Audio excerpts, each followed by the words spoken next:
Welcome everyone to another episode of All Things Bloom.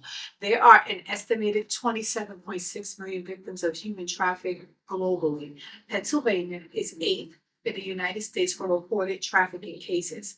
Lehigh Valley is a hotspot for human trafficking.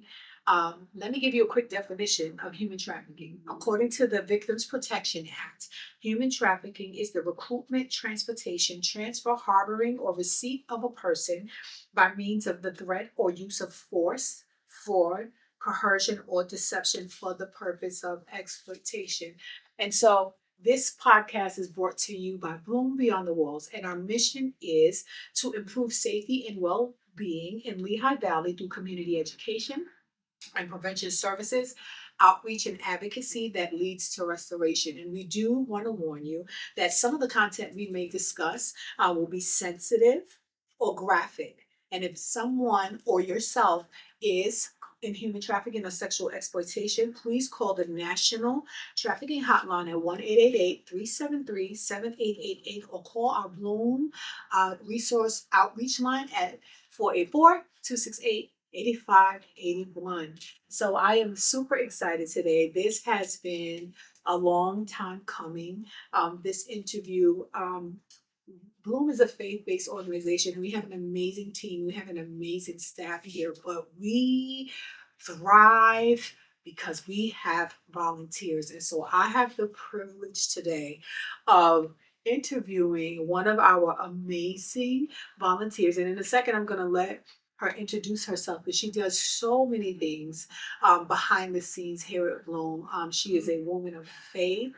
She is a joy. She is an encourager, and she's a prayer warrior in her own right. And so I'm going to let her introduce herself. But I didn't introduce myself. I'm Sheniqua Mitchell. I am the outreach manager and your podcast host here at Bloom for Women. So, hey, introduce yourself to everyone. Hi, everyone. I'm Susan Lubbe of Gardens of Grace Design. And I am honored to be here today. I'm honored to share a little bit more about Bloom, about Gardens of Grace, and about how a faith-based organization like Bloom really changes lives, really does, has a great impact. So, thanks. Thanks, Sheniqua. Thank you so much for all you do. And we want to hear a little bit more about Gardens of Grace later on. But let me first ask you, what kind of drew you to decide that you wanted to become a volunteer here at Bloom? Wow. You know, that is a very big question and a great question. And there's so many ways I could answer this, but I'm going to start with something kind of interesting. There's a quote that says, luck is when preparation meets opportunity. And my preparation to be part of Bloom was started decades ago. Wow. Decades ago, when I least expected it, when I was in my teens. I had an unfortunate experience. I had a traumatic experience with sexual exploitation by an employer. And I didn't realize at that time, with my whole life ahead of me, that 40 years later, it was going to be used, beauty for ashes, right? Yeah. To be part of an organization that was being prepared. So I kind of always say, like, I was being prepared to be part of Bloom, but Bloom really found me in a way. Wow. Yeah, Bloom found me. That is so, that's amazing that you say that as a volunteer. I have often shared that, I started at Bloom as an intern, but there was something that I needed that Bloom had for me that I didn't even expect. So it's amazing to hear you as a volunteer just say that. Yeah. It's almost like fate. I don't think that anything happens by chance. Right. So I think that in the timing of God, we kind of collide. Yes. With what we need. Yeah. Right. What we need. Okay. So yeah. What do you feel like? I know your personal tragic experience was a preparation, but also your personal passions. Right. What would you say those were? Wow. And how does it align with the mission and of Bloom and kind of what we do here? Okay. I am a very creative, passionate soul. And just even the name alone, like words have meaning, right? The name Bloom attracted me because it has such value with something that I love so much, which is flowers, right? And creating beauty and watching something come from something that appears dried and dead, like a flower seed, right? To fruition and to having water poured on it and to expanding and growing. And, I can see that that's the mission of Bloom. They pour in, and they care for people whose lives have been, just really disrupted and in a place of, I'm not going to say death, but absolute darkness and no escape. And they pour life and they provide a home, they provide help, healing, hope. Yeah. Super important to me to have, everyone has that desire, right? We all have that desire to be loved appropriately, carefully, to be cared for, and really to be safe. Yes, to feel absolutely. safety. Yeah. To feel safety. That's just, that's core of humanity.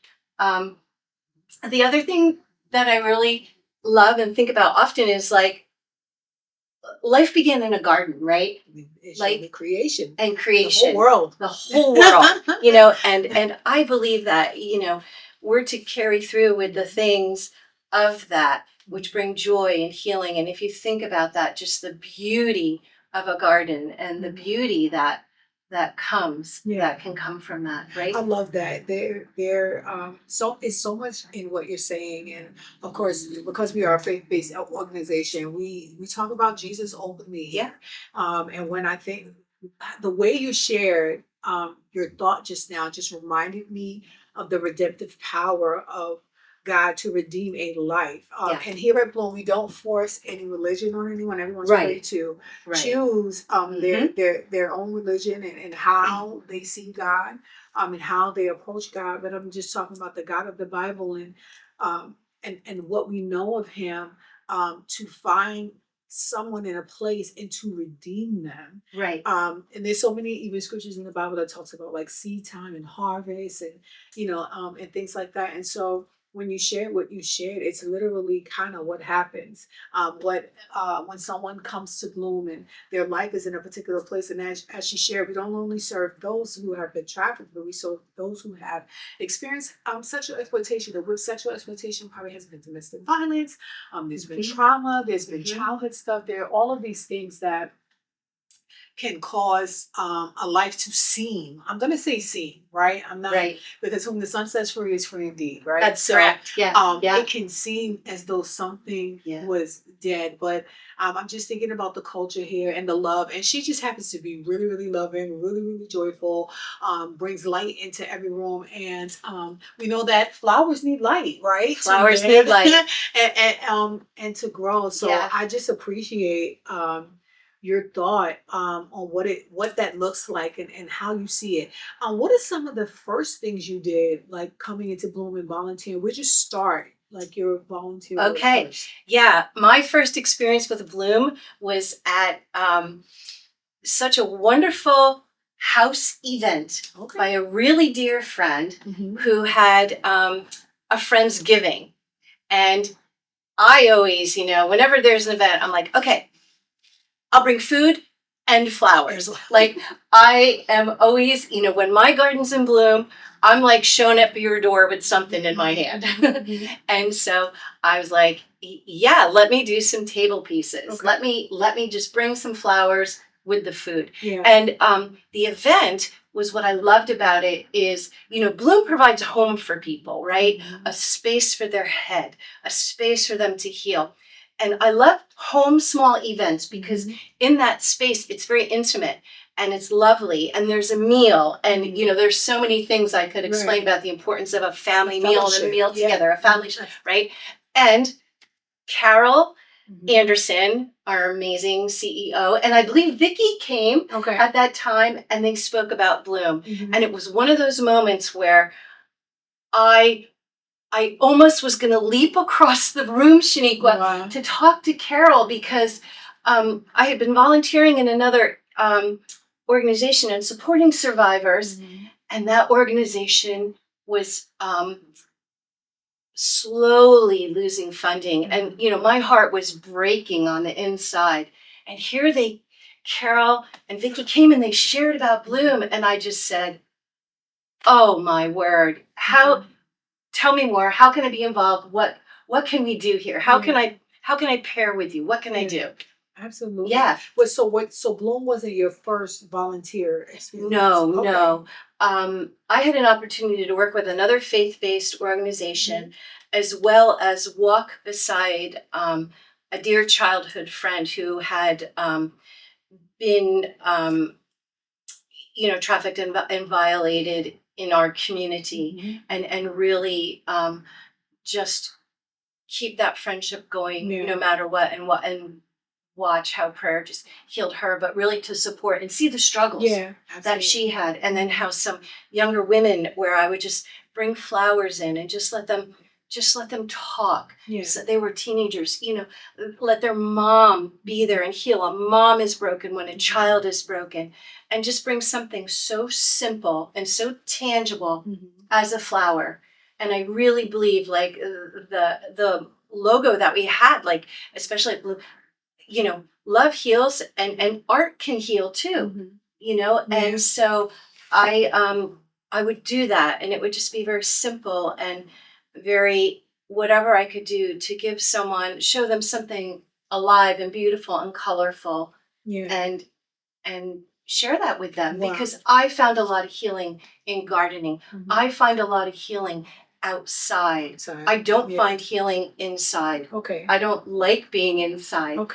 I love being outside in creation. Absolutely. And so I just took what I knew in my heart and said, well, you know what? Hey, listen, maybe this will help you on your way. Yeah, I love that. I wanted to ask this. I know that many people struggle to believe that trafficking is a issue here in Lehigh Valley. And so I love what you shared so far about how you came to know about Plume and what they shared about the work. But looking at when you started volunteering and understanding what was happening in our community, how has that evolved or grown in your as far as your understanding of where we are with trafficking and sexual exploitation? And I'm gonna say, even as a volunteer, what do you feel like more needs to be done? What's not being done? Okay. What needs to be done? Sure. Yeah. Sheniqua, I believe the number one thing that needs to be done is prevention education. Okay. I feel that,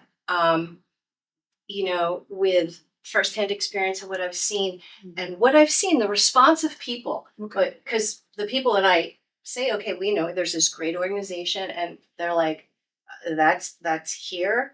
I'm like, yes, that is here. Yeah. That is here. That is here all over this country. And that is one of the biggest things that is being covered up, ignored. Yeah. And I think it was William Wilberforce said, you can you can look the other way, but you'll never again can say, I did not know. I did not know. Yes.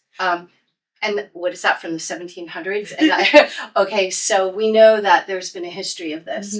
But I think information is powerful. Okay. And right and true information is powerful. And, protecting and being a voice and not being afraid to talk about these difficult things. That's actually why I like to talk about it a lot involving flowers. It's very comforting to do workshops and participate and small community groups, just to let people know, this is a tough topic. Yeah. And yes, this is happening in your backyard. Absolutely. And yes, please don't turn your back. Please don't turn your back, because there are individuals out there who are my age and older who have had to live in secret and shame and things like that for a really long time. And that's just not right. Yeah, that's just not right. I love what you said there. I've used that term before. What you know, you're responsible for, and when you know better, you do better. Right. You know, when you know better, you do more. And one of the things that that volunteers and staff get to do at Bloom is be a voice for the voiceless. Yes. So it's important for us to not turn a blind eye or to participate in education and prevention and do nothing with the Right. information. Right. We as a society are really good about gathering and hoarding things, but not doing anything with it. Right. And so the education and prevention piece is important. Yeah. With technology and different advancements, it has made trafficking grow. We're talking about a multi-billion-dollar industry that knows no socioeconomic background, Yeah. no creed, no color. There's no community that is safe Correct. from this. That's right. That's And right. so I love that you shared this. What are some misconceptions? Maybe people are like, oh my God, you volunteer at Bloom and they do exploitation and human trafficking. What do you find that are some of the misconceptions that you run into about trafficking or about volunteering or about nonprofit work? Right. Well, it's so volunteering really has to come from a place of the heart, right? And and I really feel strongly that there's so many things we can do here, and there's there's life experience, right? Mhm. Mhm. And then there's a life calling, Yeah. right? Mm. And sometimes a calling can be task related Yeah. and work, but then there's a life mission. Yes. And I think it's really important with all the opportunities that we have to really consider how you want your story to end. Right. Okay? What do you want your predecessors, the generations behind you, whether or not you have kids or not, what do you want your former students to remember and what to is know? what is the legacy? What's your legacy Yeah, going to yeah. be, right? And I can see no better legacy than to offer freedom to captives. I love just that. I see yeah. Uh-huh. You know, with a with an organization, it's tough. Finances are tough.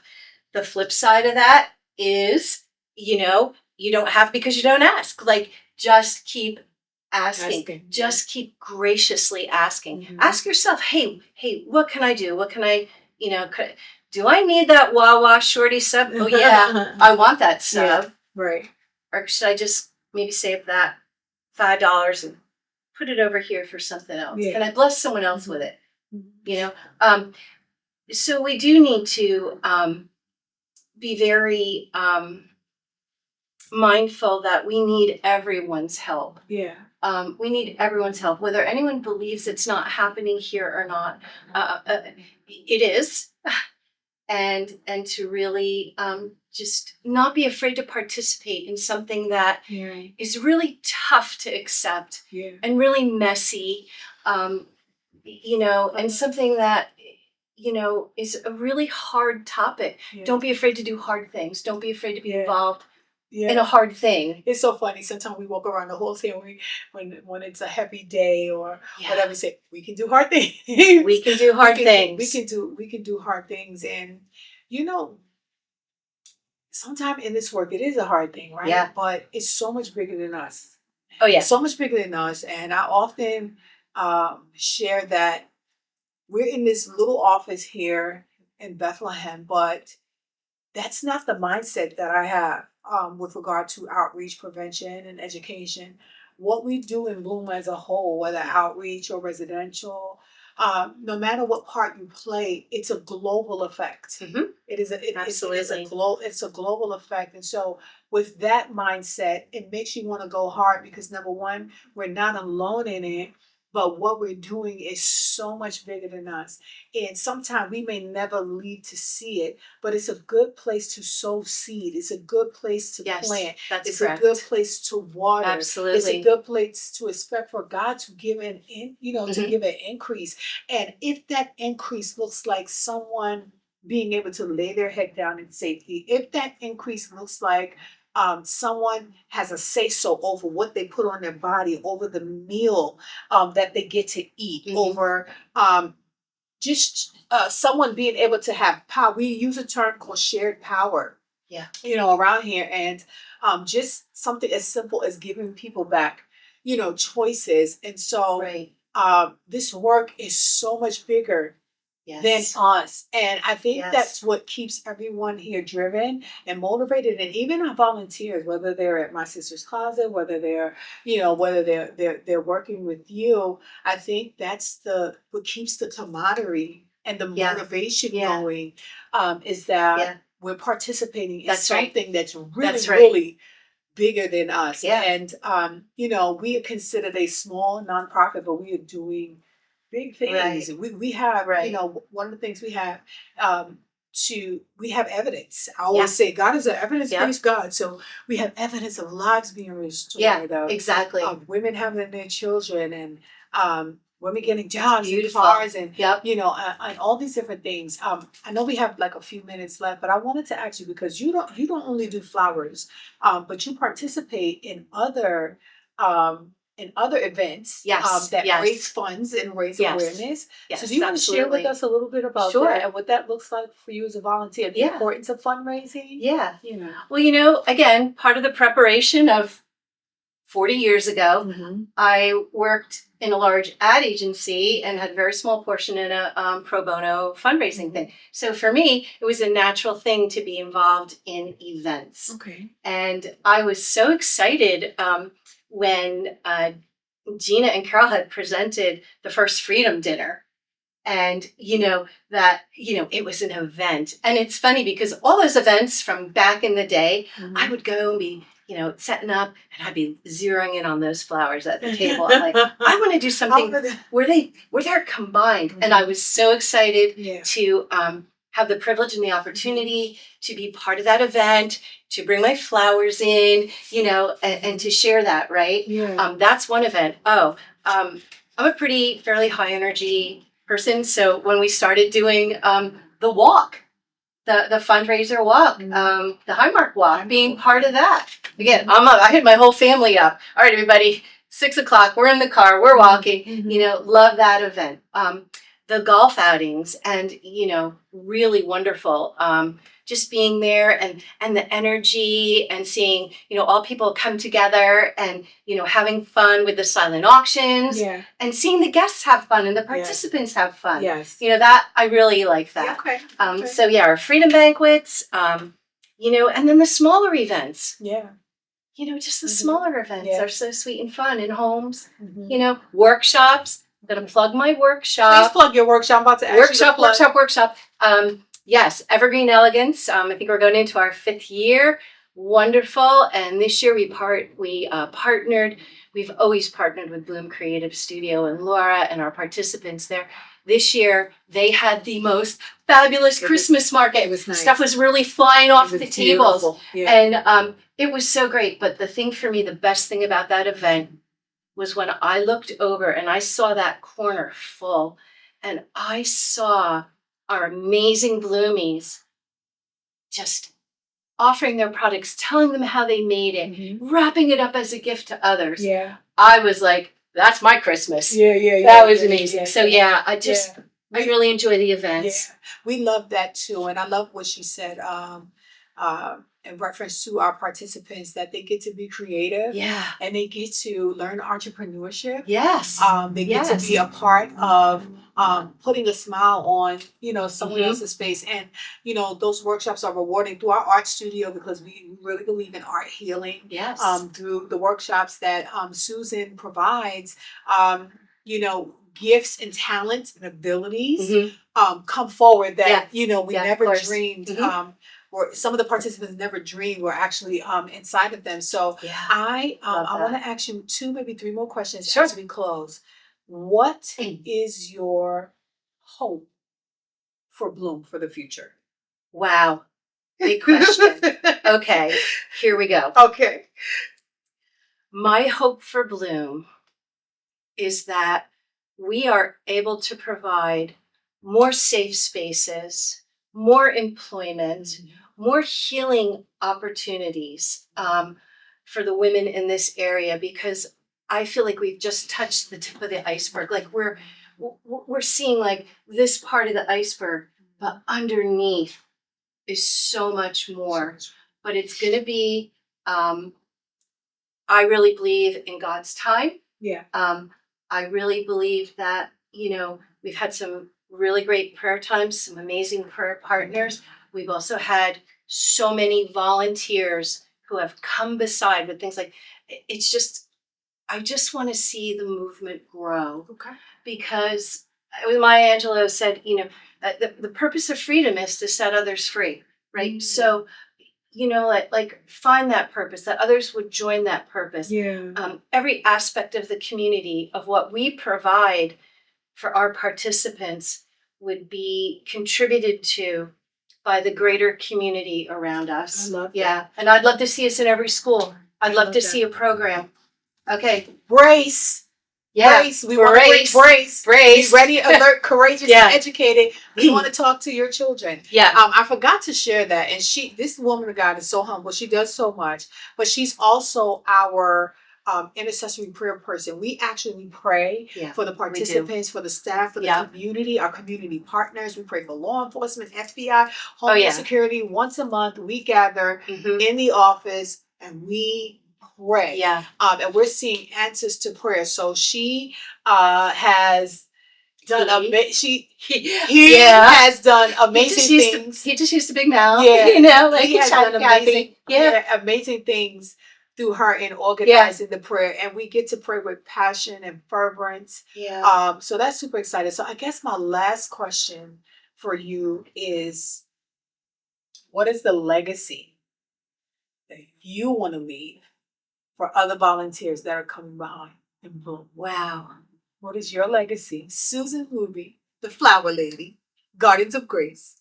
What is the legacy that you want to leave? My goodness. I hope and pray that when my arthritic hands cannot cut another flower or grow another dahlia. By the way, those are her specialty. Dahlia means dignity in the language of flowers. I have to plug that. Yes, you do. I want dahlias to be part of Bloom forever, to show dignity.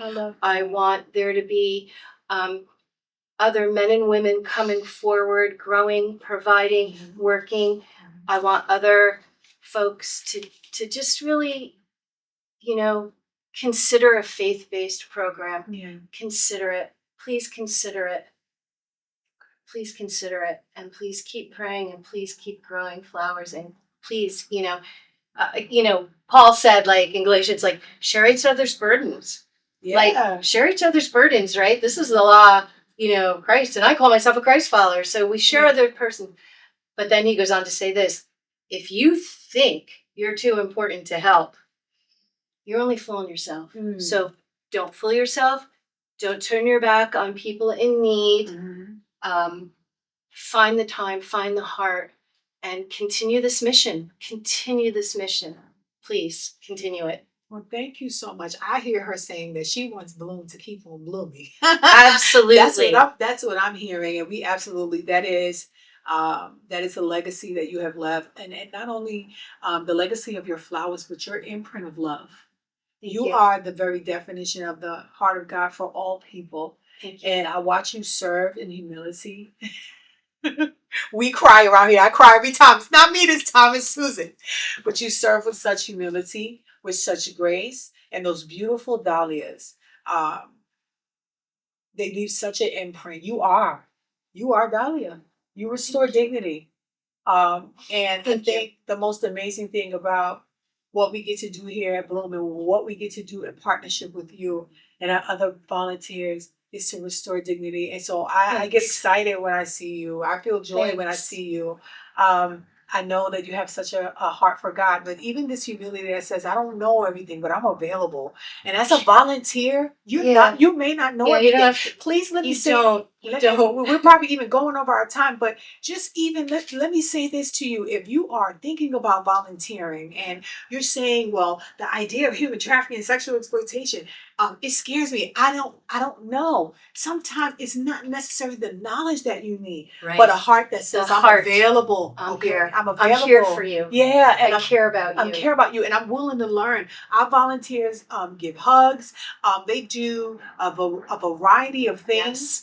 And it's not the volunteers, and then there's us. We are a cohesive unit that function and we thrive together. And so I am honored that I got to sit with you today. I'm honored that I get to see you live out the heart of God. It's not just the fact that you volunteer and you give your time, your talent, and your treasure, but this is what have seen Susan live. And I'm so grateful to know you. Thank you. And I'm so excited to see you. And you got to see them going. When they get going on things, they just pew, pew, pew, pew. Yeah. It's so amazing to see and to watch and to watch energy here. Yeah. A lot of energy here. And the spirit in which things are done is important. Yes. And I think you volunteer in excellence. Thank You do. You volunteer in excellence, and you volunteer as unto the Lord. So thank I you thank so you. much. Yeah, I thank you for all that you do. And even when I'm doing events and things, she'll come out, she'll walk the floor with me, she'll pray, she helps me get dressed in costumes and all that. So we have a lot of fun. Yeah, we do. It's exciting. So I'm honored to help, and I appreciate it. I'm so grateful to be part of this. So thank you so much for sitting with us. And so Susan, you're going to see her, I think, at our March 14th event. Yes. We have a Join the Movement luncheon, and it's going to be at the Old Bethlehem Hotel. At the end of this podcast, you'll see a commercial for it with all of the information on the flyer. We also have a golf and pickleball outing that is coming soon, and we have a legislative breakfast that is coming. So look out for those events. Please don't forget to support our creative art studio in Bangor, and don't forget about our women's resale boutique, My Sister's Closet. It is a really good place. Listen, I'm not allowed in there without an accountability partner. I have 3 pairs of shoes waiting right now that someone put on hold for me. I still haven't gotten over there because once you go in there, it's so many amazing cute things that we get to do. And so there's such a joy in all that we get to do. And I want to remind you, if you or anyone you know is experiencing human trafficking and sexual exploitation, please do not be afraid to reach out. You can call the Human Trafficking Hotline at 1-888-373-7888 or call our outreach resource line. You will get me on the other end of that line, 484-268-8581. Thank you for joining us for another episode of All Things Bloom. Stay tuned for a few messages. Bye. Bye, everyone.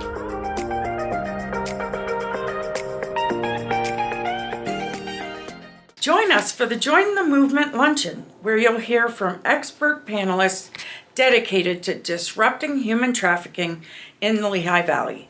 This event will be held at Hotel Bethlehem on March 14th at 11:30 a.m. More information and registration can be found at bloomforwomen.org. Hope to see you there. Warmer weather is coming. Details for our 4th annual golf and pickleball outing at Brookside Country Club of Allentown on May 12th are now available. Sponsorship opportunities and registration is now open. Find all of the information at bloomforwomen.org. See you on the course or the court.